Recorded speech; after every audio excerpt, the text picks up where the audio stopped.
VCY America presents Crosstalk, a nationwide call-in program discussing issues that have an effect on our families, our communities, our churches, our nation, and our world.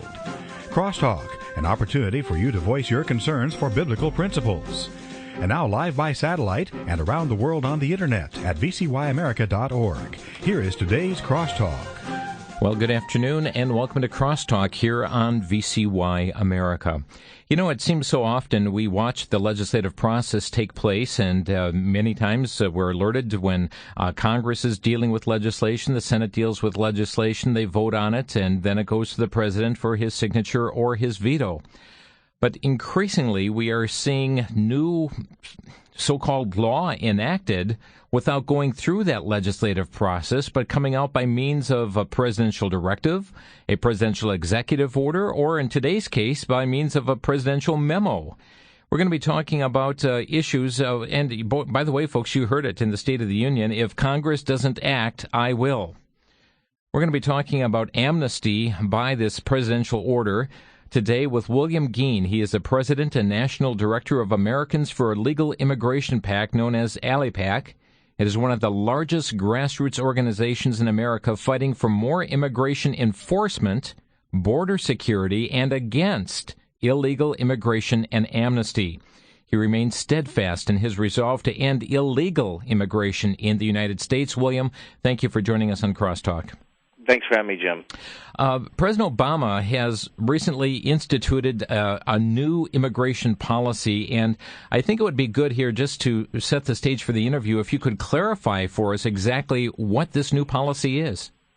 Well, it's hard to exactly tell you what it is, because we're referring to it as a new form of dictatorship for the United States of America. This is not on the map of Government 101. Before we started, you and I described the process that we all know since children.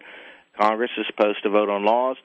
If they pass, they're sent to the president for signature, and then under the U.S. Constitution, the president is the executor of the laws of Congress.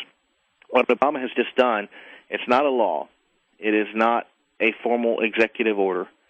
It's some type of memo and decree through bureaucracy. It is a situation where we have a mass amnesty for millions of illegal immigrants and a worker program and an ID program that have all emerged that are not backed by any type of legislation, that have rendered the voice of Congress moot, conflicts with several existing federal laws, bypasses the U.S. Constitution, bypasses the outcome of the last elections, bypasses the American public through our representatives in Congress, and puts us into some new governmental twilight zone where apparently Obama or the executive branch can now govern this country without any type of responsibility to the people. Well, William, you must not have been listening to the president very well, because he said this is not amnesty. How do you respond? Every single politician that's pushed amnesty for the last 20 years has said it's not amnesty. John McCain claimed that his program wasn't amnesty. George Bush Jr. claimed that his guest worker program wasn't amnesty. We've been dealing with the amnesty. It's not an amnesty for a long time now, but the truth of the matter is that the elites have wanted to do the same thing over that period of time. They've been unable to get the legislation through because Congress and the American public saw fit to defeat the DREAM Act legislation. And now they've taken the extra step of giving us a glimpse of the horrible truth that we don't really live in a democracy or a representative republic. They're like, okay, well, we're just going to forget playing the game that your vote matters or Congress votes matters, and boom, there's what we want. There it is. Because what are you going to do about it? What can you do about it? And that's the big question of the day. Some have actually called this de facto DREAM Act by fiat. Do you agree with that assessment? Yes. Yes, it's a lot of different ways you can say it. But once again, I'll take it to the next level. This is a new form of dictatorship. Sure, Obama was elected, but he wasn't elected to do this, and he doesn't have the power to do this. He even admitted in his own speeches a year ago, he told the La Raza groups, he doesn't have the power to do this. But here he is being backed by so much of the media. I mean, the American media is not taking him to task. It seems to be under control of what seems to be an aristocracy, an elite aristocracy that believes that it's okay to overthrow the American Republic when your agenda is being pursued, even though most Americans, if they looked at this, truth be told, would oppose it. This is giving these illegal immigrants work permits and putting them in direct conflict with American workers at a time of historic unemployment and underemployment rates. So on what basis does he do this? I mean, if he has no authority, on what basis can he even do this? Sure, power. Wow. I think it was on 3 separate votes. The DREAM Act amnesty legislation was voted down by Congress. Why are these directives, this memo, some of his executive orders, why are things like this not being challenged in the courts? Well, you've brought up an interesting point. First of all, it is clear that the memo is the DREAM Act amnesty. His claim that this isn't legislating is if you take the DREAM Act amnesty and you lay out what Obama has done, even the media admits this is the DREAM legislation. And once again, it is not the president's authority to create or decide arbitrarily on which legislation he will or will not enforce or to create legislation. If that's the case, we could just send the other branches of government home. Yeah. On the issue of lawsuits, there's a group called Judicial Watch that we're hoping is going to do something, a group called FAIR that all have millions more dollars than we do and lots of attorneys, and why they're not filing lawsuits, I couldn't tell you. We're not Americans for Legal Immigration PAC. We're not a lawyer-heavy group. We're an activism group, legislation lobbying group, and information dissemination group. We're just not heavy on the law aspect. However, Congressman Steve King, Republican from Iowa, has said that he is going to sue Obama over this.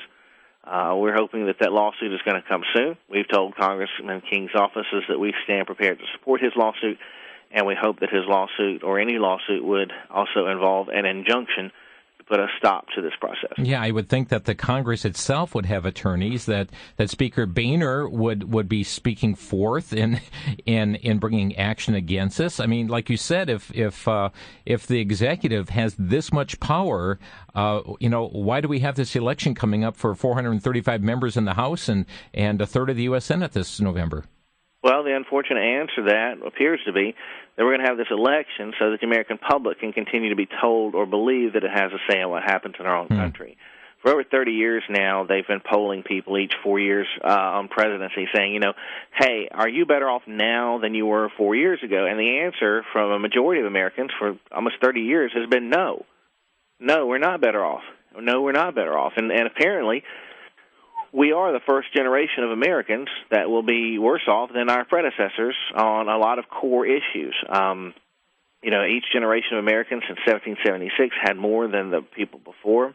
Us, with our debt and problems in the country, we're going to have less. I've tried to tell everybody, and I think a lot of people have agreed with me on this. It's one of the reasons that I have been supported, nationally like this, is the reason Americans are unhappy with the direction of the country is because we, the people of America, are not running our own country.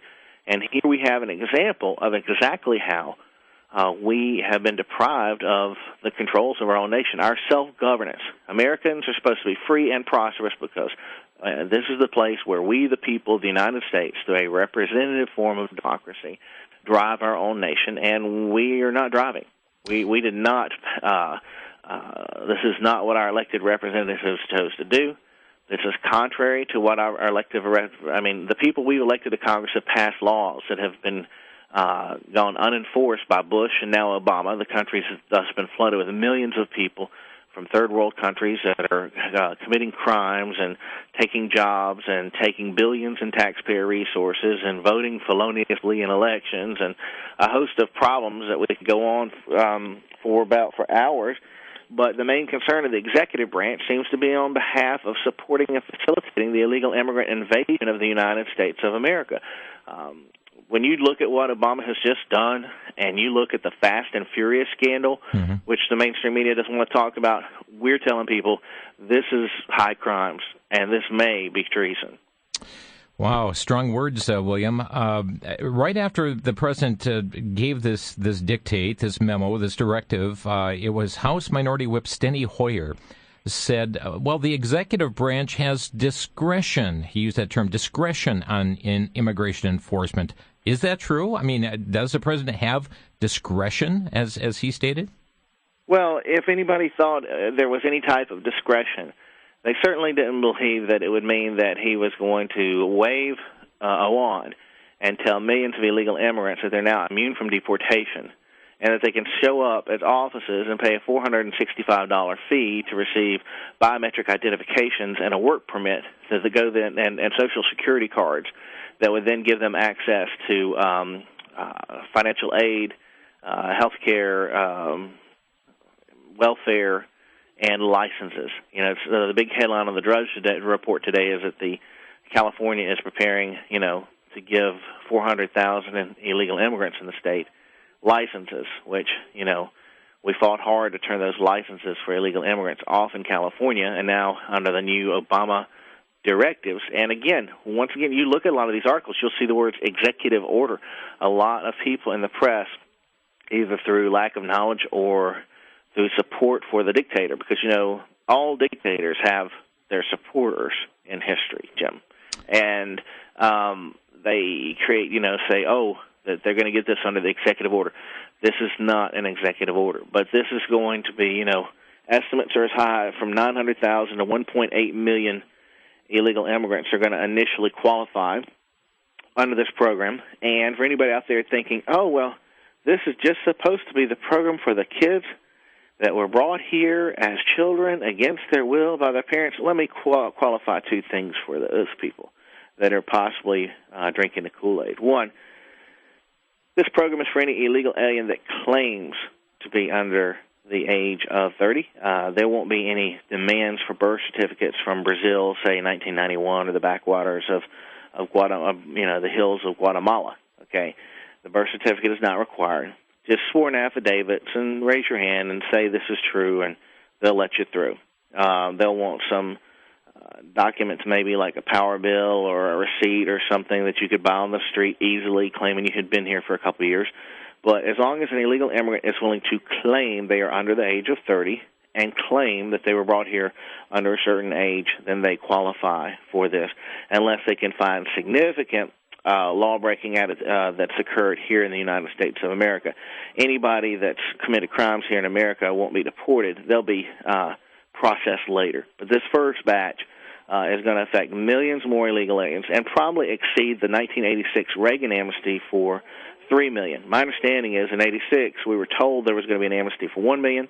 It turned into an amnesty for 3 million, and that has, of course, led us to the situation we're in today with 12 to 20 million illegal aliens. If anybody out there listening is a Christian or a conservative or a Republican, and you want to know how this is going to affect you eventually, eventually you're going to be completely displaced and replaced in all polls and elections, and your voice will never matter in American politics again. But I'll get to that.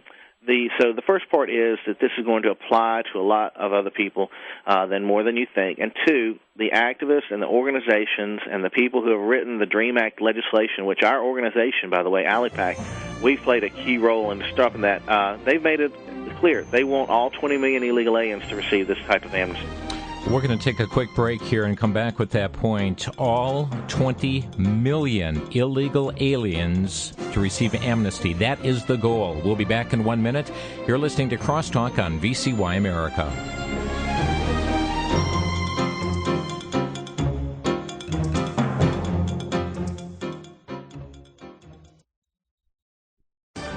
Back to Genesis with Dr. John Morris, creation researcher and geologist at the Institute for Creation Research.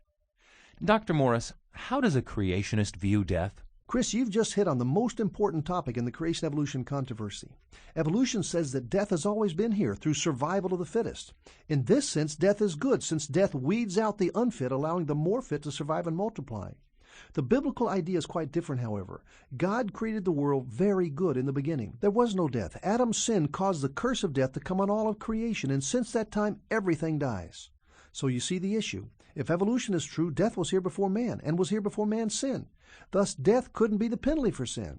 And in that case, what good would the death of Jesus Christ accomplish? Evolution in any form undermines the very work of Jesus Christ on the cross.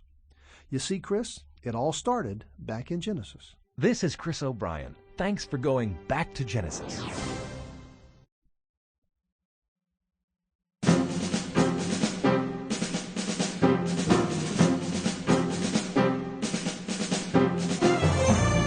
You know, just a couple of years ago, the line was, well, I don't have authority to act. Congress, you need to pass this. Congress, get going. Pass the DREAM Act. I'll sign it into law. Well, Congress didn't act, so the president said, I will. He's violating the very principles by which he stood just a couple of years ago or less. And now, all of a sudden, by means of a dictate, an order, a memo that he has put forth, now all of a sudden brings amnesty. We're speaking today with William Gheen, who is the President and National Director of Americans for Legal Immigration PAC, ALIPAC. And, William, as we were going into the break, you had said that the goal, I mean, we keep hearing a number, and if you can clarify this for us, we keep hearing numbers that are coming forth, 800,000 illegal aliens, and now you're referring to millions, and actually, you mentioned just before the break about a goal for all 20 million illegal aliens to receive amnesty. So give us some clarification on these numbers. Well, what you're being told, the part about this is just for kids that were brought here against their own will, and people have gone to high school, and people who are learning English, and only 800,000, these are all pacification lies that are being given to you. Some of the other organizations already estimate that Obama put this in place, and since he put this in place, he's begun to loosen the requirements now, and it applies to people who dropped out of high school and other, all the requirements have started to shift fluidly upon implementation. And so some of the estimates now are that up to 1.8 million will qualify for this beginning round. But if you look at the legislation that we helped to defeat, if you look at what the activists are saying brazenly to newspapers, reporters, and articles from around the country right now, we'll accept this for now, but we won't stop until we get comprehensive immigration reform for all of our illegal alien brethren. And so you're talking about, so you're hearing that from activists on the street. You're seeing that from organizations that support illegal immigrants. You're seeing that type of provisions hidden in the legislation that we destroyed. We've seen that type of language coming from the U.S. Chamber of Commerce, the National Council La Raza, people like John McCain, others. So it's clear that the United States and illegal immigration is part of a broader agenda to transform this country into some things that we can talk about. But the clear objective is for the 12 to 20 million illegal immigrants to become legalized through comprehensive immigration reform. Now, you'll have the Republican form of trying to appease you to not react. And once again, this is so that you won't protest. You won't get on the phone to Congress. You'll sit there and say, oh, I'm not going to call Congress over just these poor little 800,000 innocent kids. That's why you're being told these things. The truth of the matter is the end game that is being planned here is 12 to 20 million illegal immigrants to become new American voters that will then displace and replace the center-right heart of America of Christians and conservatives, turning it into a center-left or leftist nation. At which point, conservatives and Christians think in this country, it's not going to really matter that much anymore because there's going to be a big block of illegal immigrants that owe their mere existence here and all of the benefits and everything they're getting to this takeover, takeover via invasion, which they're going to be loyal to. And they can be counted on to do horrendous things to the United States citizenry that American citizens wouldn't do to each other. So are these individuals that are being granted amnesty now, will they have voting privileges in the upcoming November election? Not immediately. They will be able to vote if they want to because our voter registration and voting systems have no safeguards hardly anywhere in the country. Yeah, Florida and Colorado are trying right now to screen the illegal immigrants out of their voter registration files. But while there's a box on the voter registration forms, and while it says very clearly that if you lie on these forms that it's a Class 1 felony, all an illegal immigrant has to do is just check the box. Yes, I'm a U.S. citizen, sign it, and they're registered, and then they can go vote. No state that we are aware of is currently except for the new process Colorado and Florida are engaging in at this time. No other state is checking for that to be valid. And that's why the U.S. Attorney General is so vicious in fighting states that have any kind of photo ID or any kind of voter verification system because there's too much at stake for, the likes of the Attorney General here. Well, we've warned people for 2 years now about large numbers of illegal immigrants voting, especially west of the Mississippi. We believe that it is our firm opinion that the Tea Party revolution advance in 2010 was thwarted west of the Mississippi by large numbers of illegal immigrant voters in places like Las Vegas, Nevada, where the Hispanic hotel and casino workers were ordered out of their jobs, machine politics style, to vote for Harry Reid, who originally went into the race with only an 80% approval level amongst American voters. Enough people poured out of the Las Vegas area to save his race, and we believe that a large number were illegal immigrants, also voting in California, Washington State. And now they want to expand that. So the Obama administration knows that while, yes, it is technically a felony for illegal immigrants to register and a felony for them to vote, that they can, and that they can be appealed to vote, and there's no methods to stop them. Well, and of no. course, I mean, they entered the country illegally to begin. They broke the law even coming in here. So what would stop them from breaking a law by checking an extra box?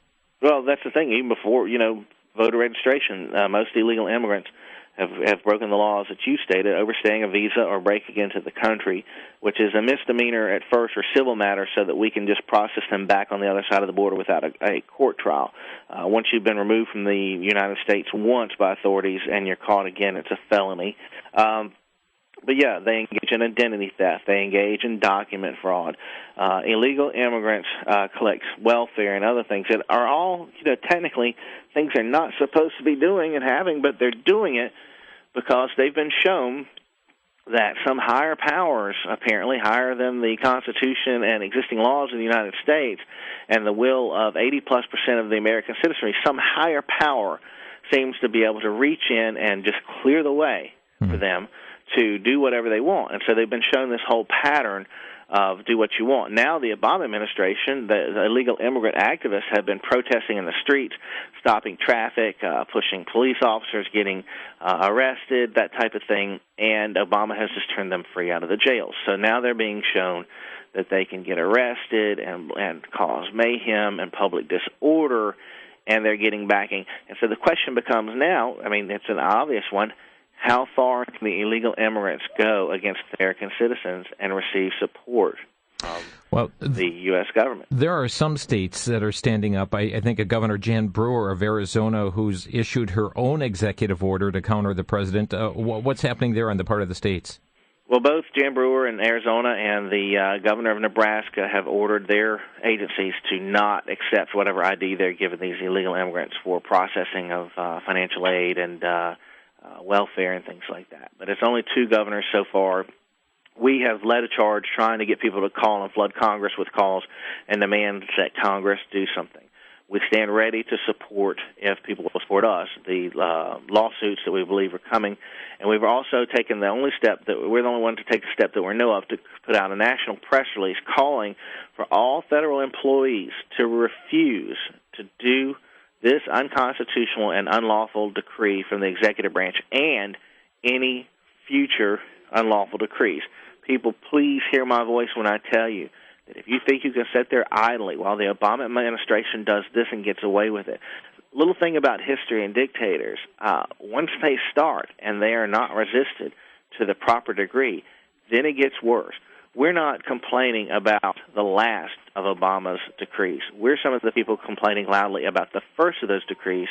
And if he gets away with this, if he does not get enough pushback from the American public, then you can expect further unconstitutional and unlawful decrees that may affect you in other ways, and it's going to be too late for you to do anything, especially once they start putting these illegal immigrants into positions of power as tax collectors and school operators and prison guards and police officers and things like that, which is coming. Folks, you can contact your U.S. congressman. You can contact your U.S. senators through the Capitol Hill switchboard 202-225-3121. That's 202-225-3121 and 224-3121. How are the ICE agents? How are they responding to this amnesty? Well, a lot of them, they're just being told not to do their jobs. And in one case, we've had at least one ICE agent, we're trying to get his name, that has been punished for refusing to release an illegal immigrant. Is this the one in Delaware? Yes, it's up around Delaware, I believe, and we're trying to find the name of the ICE agent. based off the last reports it received, and that person is being punished. But that's what we want. We want everyone, every federal employee swears an oath to defend and uphold the United States Constitution. Well, if you really mean that, then first of all, there's a reason we put that clause in there, Jim. Okay, and what's happening right now is the reason. This is the reason we're here. We're at the point of why that was put in there.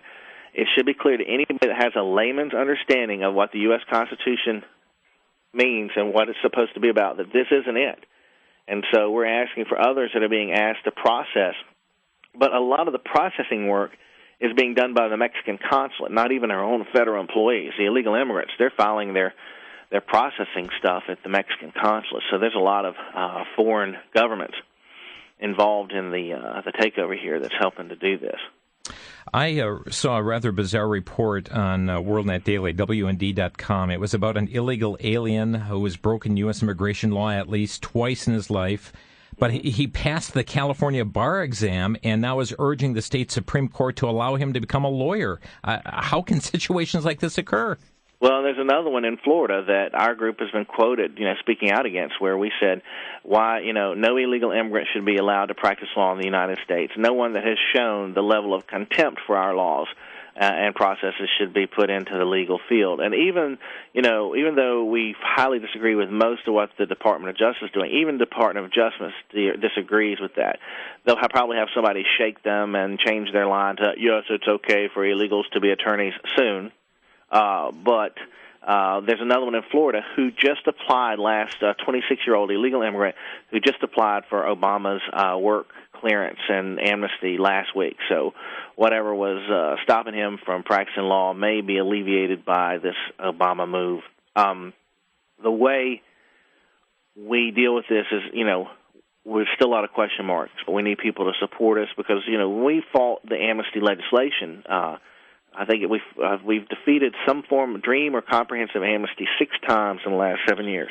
And we defeated this DREAM Act legislation twice in 2010. In both situations, Jim, it looked like they had it lined up.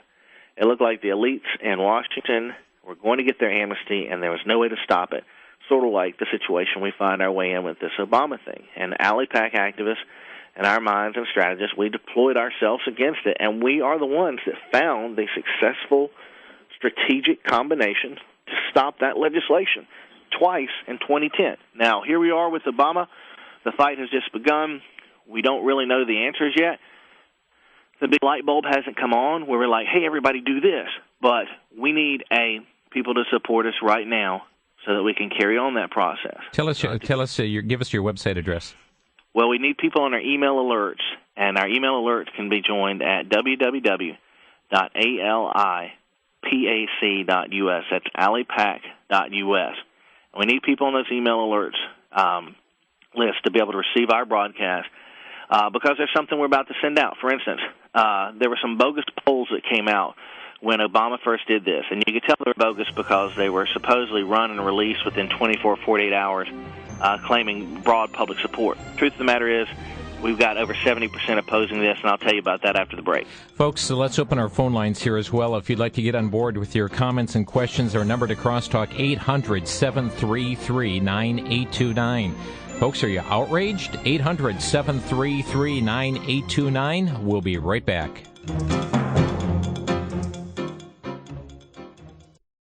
The basis of scientific research is to find the truth, and scientists, of all people, are supposed to have open minds and be willing to look at all the evidence. However, history has told us that once an idea has become entrenched, even scientists find it difficult to accept anything that deviates from the idea. This is now the case with evolution, and the theory of evolution is now a dogma. Refuting evolution has now been taken to a new level. In the book, Evolution Impossible, Dr. John Ashton provides some of the most compelling and authoritative rebuttals of evolution today. Chapter by chapter, in straightforward language, he provides 12 compelling reasons why evolution is false.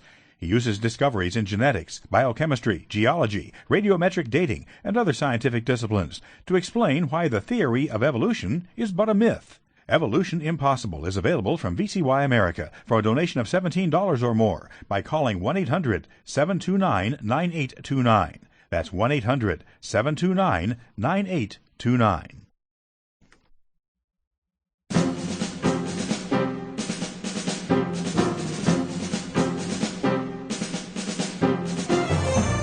listening to Crosstalk on VCY America. We're talking with William Gheen, who is President and National Director for ALIPAC. By the way, again, their website, alipac.us. You can learn more about their work, news stories, issues that are going on. They have email release to keep you informed.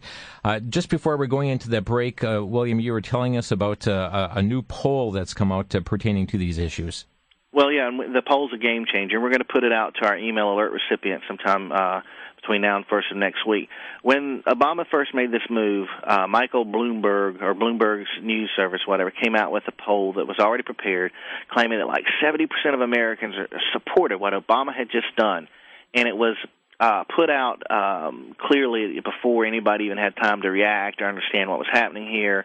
And obviously Michael Bloomberg is one of the most biased pro-amnesty, pro-illegal alien invasion supporters of the country. But he was also surprisingly joined by a Republican pollster that we usually trust. And so, once again, in this psychological operation that's being conducted on the American public to keep everybody pacified, they hit everybody with immediately, look, Obama ordered this, and everyone loves it. New poll came out from an independent group surveying seniors, found 77% opposition.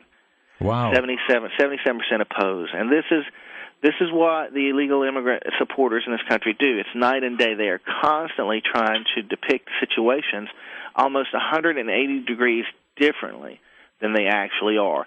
So this 77% of seniors in America that oppose what Obama did, we expect that the true poll readings at somewhere between 60 and 80% of the American public oppose, or 2-to-1. Usually the DREAM Act amnesty, according to the accurate polling data, has been opposed by about 66% of Americans and supported about 32%, including the illegal immigrants in that 32%. So we're talking about 2-to-1 opposition. William, Our lines are packed here, and we'll get to the call in just a moment. I wanted to bring up one other issue here, and that is you alluded to the catch and release program that comes under President Obama, where we catch illegals and then we release them right back in, even after they've committed crimes. And the Washington Times, the end of July 31st, had a headline that dealt with this very issue. The Obama administration released illegal immigrants who went on to commit more crimes, including charges of 19 murders, 3 attempted murders, and 142 sex crimes, the House Judiciary Committee said in a report Tuesday. That would have been July 31st. All told, 16% of the nearly 47,000 illegal immigrants the administration was notified of but declined to deport between 2008 and 2011 under its Secure Communities programs have gone on to be charged with other crimes. That is huge. It is, and we also have received reports that Obama is releasing from ICE detention facilities illegal immigrants with histories of sexual predation and child molestation and other types of violence. We even took the very cautiously phrased but historic step as an organization that's committed to peace and solving this invasion problem through peaceful political protest.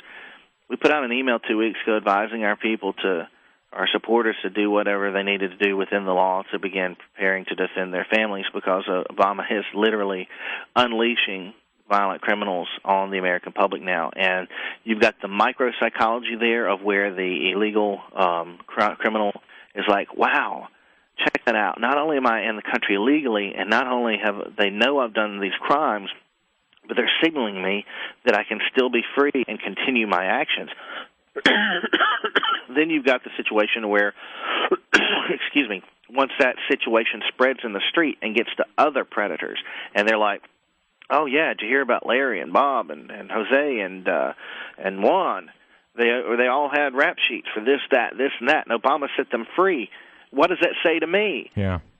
So people, we have to be real here. We have to be realistic. We got some very serious problems in the executive branch of the United States government, which currently seems to be acting on behalf of an invading group of people more so in their interest and in the interest of foreign powers more than the interest of American citizens. There's a heavy anti-conservative, anti-Christian, and yes, in a lot of cases, anti-European descendant flair to many of the constellation of political groups involved here, and it's getting to the point where they're putting our personal security at risk. The fences that are not being built on the border will soon be built around most people's homes and houses, much like you see all over Johannesburg, South Africa, or Laredo,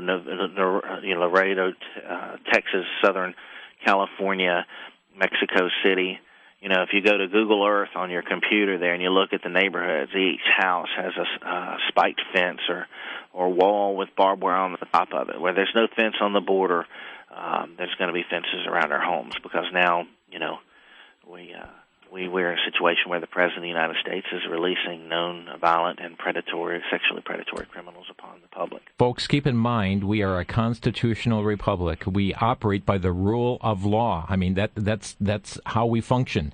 And certainly we are seeing gross violation of that very thing. Let's go to by the way, the phone lines to Washington again to speak with your congressmen, senators, 202-225-3121. Let's go to Burlington, Wisconsin. Edie, you're on the air. Good afternoon.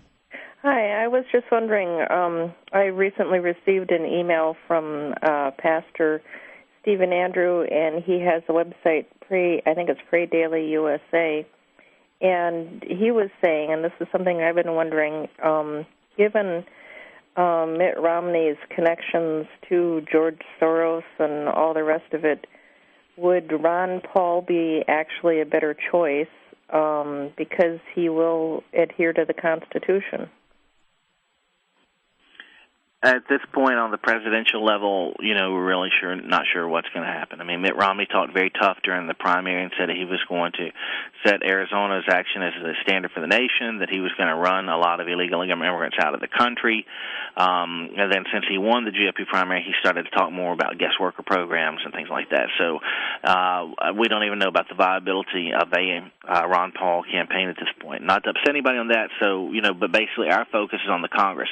If people don't activate and look at the 143 members of Congress or candidates for Congress that we've endorsed so far at ALIPAC.us and the other candidates we will be endorsing between now and Election Day, if you don't energize, if we lose that core of people in the Congress that are the only thing holding this whole, you know, real hell on earth back at this point, if we lose them and enough of them lose their seats, then it'll be what's right now is a controlled hold our ground and retreat strategically will turn into a rout.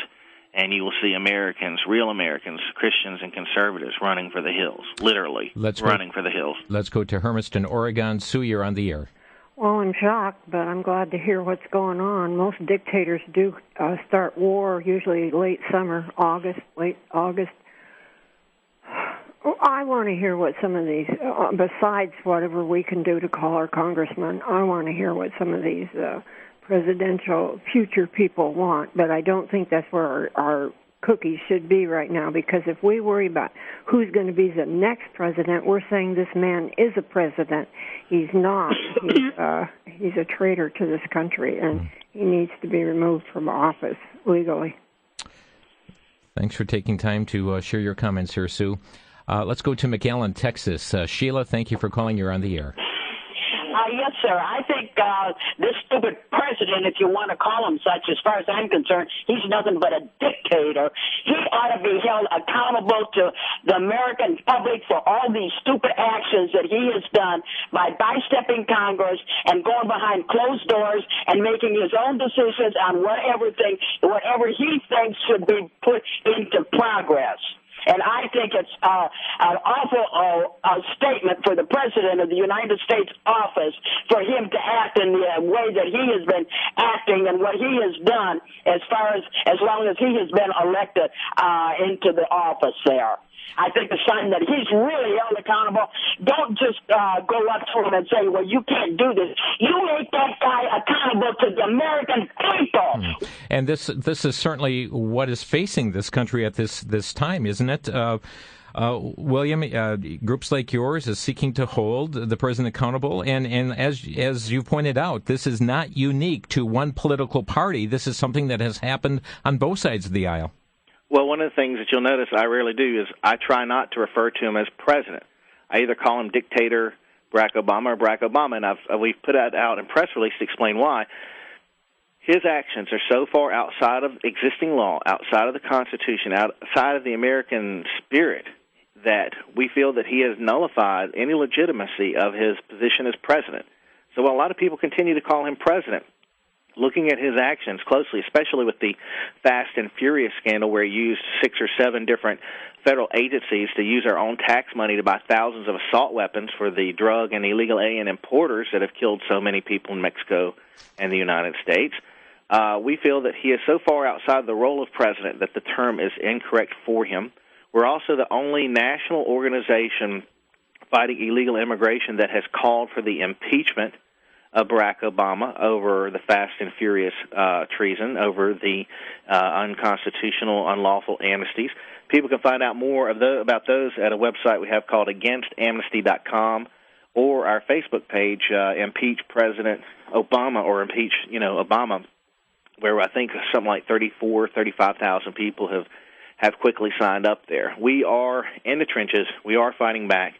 We do need the support at ALIPAC.us. And one thing I thought about while your callers were talking, if there's any Southern Baptist out there, please ask your minister and directly contact the Southern Baptist Convention, because unfortunately they have come out in support of amnesty for illegal immigrants. So if anybody is a Southern Baptist out there, please get on the horn to the Southern Baptist Convention and tell them that you oppose them supporting amnesty for illegal immigrants. Thank you for the call, Sheila. Next to a caller in Ohio. Go ahead, you're on the air.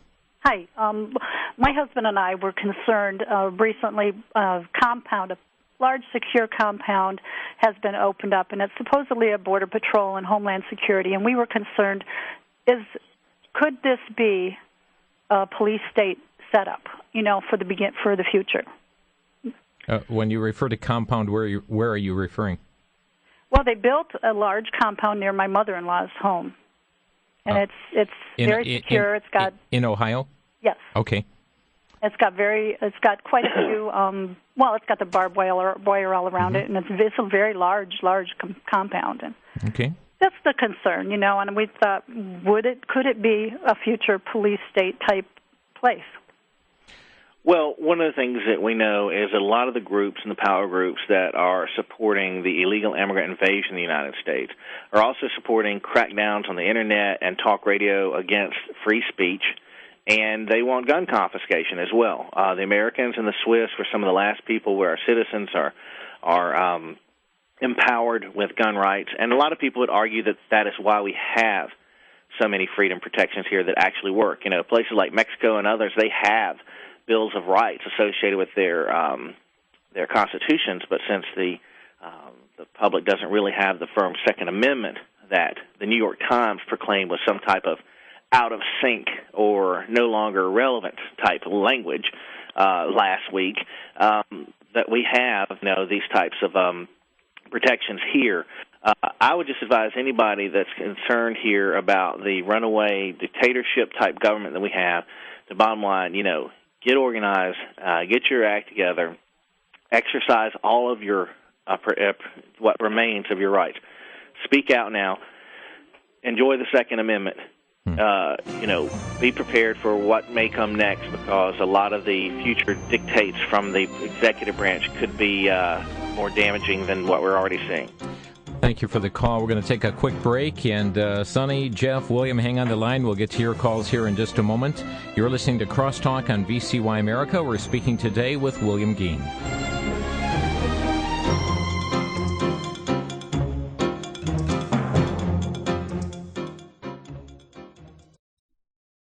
For the Worldview Weekend Minute, I'm Brennan House. Our website is worldviewweekend.com.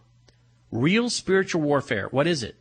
It's not running around railing at demons, but destroying the lies raised up against the truth of God's Word. 2 Corinthians 10:3-5 declares, "For though we walk in the flesh, we do not war according to the flesh. For the weapons of our warfare are not carnal, but mighty in God for pulling down strongholds, casting down arguments, and every high thing that exalts itself against the knowledge of God, bringing every thought into captivity to the obedience of Christ." Real spiritual warfare is battling for the hearts and minds of people using biblical theology and doctrine, the truth of God's Word. That's what spiritual warfare is, proclaiming biblical truth, destroying arguments, philosophies, fables, ideas raised up against the principles of the Lord. It is not running around railing at demons, something even the angels don't do, according to Jude.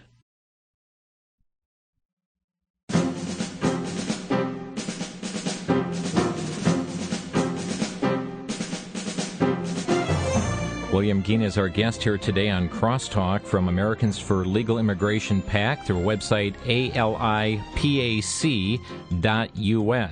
And also operating the site he gave against Amnesty.com. Taking your phone calls today here at Crosstalk. Our lines have been absolutely packed here today. Let's go next to Pensacola, Florida. And Sonny, thank you for calling. You're on the air. Hi. I am against this unconstitutional memo. I totally agree with your guest. And here is my question. Is the memo only for the illegal immigrants from Mexico, or is it for all the illegal immigrants? And isn't that going to make a difference in the numbers? Well, as far as we're aware of, the memo is for all illegal immigrants that are willing to claim they are under 30 years of age, claim that they were brought here under the age of 16, and claim maybe some other things about possibly learning English or getting a GED. So it should involve all illegal immigrants that are willing to claim those things. Okay. Thank you for clarifying that. Thank you, Sonny. To Jeff in Ohio, you're on the air. Hi, how you doing? Fine, thank you. I was just wanting to know, I'm a professional driver, if William can tell us with some stats maybe of the impact that this will have on us as drivers trying to do our job safely now, haul hazardous materials, and what this is going to do to our industry. Well, one of the things that's happening is Obama has allowed the Mexican trucks to begin rolling across the U.S. border without human inspection. And the last time I checked, about 2 weeks ago, 10 different Mexican truck carriers were involved, and that's just the beginning. Pretty soon, there'll be Mexican truckers all over the roads. And, of course, those trucks coming across the border are going to be filled with drugs, illegal aliens, and who knows what else. I mean, there's no reason we should assume that won't happen, considering that it's happening every other way by these organized crime syndicates that Obama has not only supported with his laws, but he supported some of these crime syndicates like the Sinaloa cartel by using our tax money to buy them assault weapons. So the connection or influence sphere or whatever you want to use to describe the relationship there is there. So if you're a trucker, an American trucker, they're already turning the Mexican truck drivers loose across the border to go into direct competition with you. And good luck competing for a job for somebody that can and will do it for a third of the price that you will. Wow. It's just a sad thing that it's come to this point. American drivers have so many people watching us over us anyway, which should be, but all the rules we have to follow, and we keep getting attacked every time we turn around from different angles. Thank you, Jeff. That's the same story everywhere. Americans that play by the rules are under duress from our government, while those who break the rules are being aided and facilitated, which is why some people have speculated that's what's happening to the United States right now is some new form of warfare we might even be dealing with that is taking place with a large group of people within our own government that seem to be working in someone's interest other than the American public. You know, what's interesting here is just shortly before coming in the studio, here we had a news story come to us from cnsnews.com that just mirrors what you just said, William. Mexican cartels increasingly are involved in the systematic corruption of Department of Homeland Security workers as the cartels attempt to expand their drug and human smuggling operations, including the trafficking of aliens from terrorism-linked countries into the United States, the DHS Acting Inspector General told lawmakers earlier this month. Well, and that's the thing. Department of Homeland Security has been focused more on creating an unlawful amnesty for illegal immigrants more than cracking down on domestic terrorism. And then you've got the guy like the Fort Hood shooter that seemed to have a lot of friends in high places that just kept the way clear for him all the way. So when you look at the pattern that's forming here, it's just a lot of very bad things. And, I went on a Christian broadcast show several months ago, and the $1 million George Soros groups, Media Matters, Southern Poverty Law Center, others, they monitor every single thing that I say, especially on broadcasts like this. So let me state again for the record that ALIPAC is a multiracial, racially inclusive national organization committed to peaceful political processes, even though we must acknowledge that our peaceful political processes are being made moot through the actions of dictators and those that support them. Yeah. And we have to be very clear about that because, I went on one show and I mentioned that I felt the Obama administration was telegraphing a conflict with white America, and I said that just because, I've heard Black America, Hispanic America, I've heard these terms used. Apparently, to say the words white America immediately will pull down an attack on you just for using that as a qualification, and I said that because the videos that Homeland Security has been putting out, and all their videos called See Something, Say Something about domestic terrorists, all of the suspect domestic terrorists are white people, and all the people who are calling the authorities are not. And that's not me making things up and not me being hateful towards any particular group of people. That's just me looking at what I'm seeing come from the Department of Homeland Security. Then you take that and combine it with the lawsuits that have just been filed for sexual harassment and other things, and reports that, as Geraldo Rivera said, the Department of Homeland Security is being run like some type of lesbian frat house, and that people are being discriminated against for reasons, claiming to the lawsuit that are really unexpected. It's become very clear. Janet Napolitano and a lot of these other people that are in DHS running the show, they're not law enforcement. They're politicians masquerading as law enforcement. Well, we're going to try and squeeze one last question or comment from William in Milwaukee. You're on the air. Thanks for your patience. Yes, hi. I'm just wondering if the executive branch, I'm also a truck driver, by the way. I'm even worse than the other guy. I haul overseas containers, so we're really in trouble. But I'm wondering if the executive branch is so far out of sync with the people, and if they're so out of control, can't the executive and the judicial branch, we have 3 branches of government, everyone, can't they do something, take steps towards this? The legislative and the judicial branch. We've got 20 seconds here, William.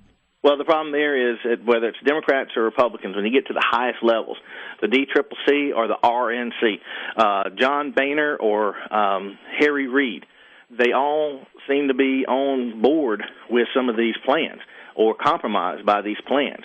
And we're talking about the big money. Once you approach the big global aristocracy, millionaire, billionaire clubs, you got Republicans and Democrats acting a lot alike. You're right. Congress should intercede. Congress has the power to stop Obama. But if you're waiting for John Boehner to do it, you're going to be waiting a long time. William Gheen has been our guest. William, thanks for carving some time to be with us here today. Again, your website? We're at alipac.us. We need you on our email alerts, please, at alipac.us. William, thanks for joining us today. And, folks, thanks for joining us on another program called Crosstalk. You've been listening to Crosstalk via satellite and the Internet from VCY America. Views expressed may or may not be those of this station. For a CD of today's program, send a donation of $6 or more to VCY Take Ministry, 3434 West Kilbourne Avenue, Milwaukee, Wisconsin, 53208. Or download by RSS or podcast from crosstalkamerica.com. And join us again for Crosstalk.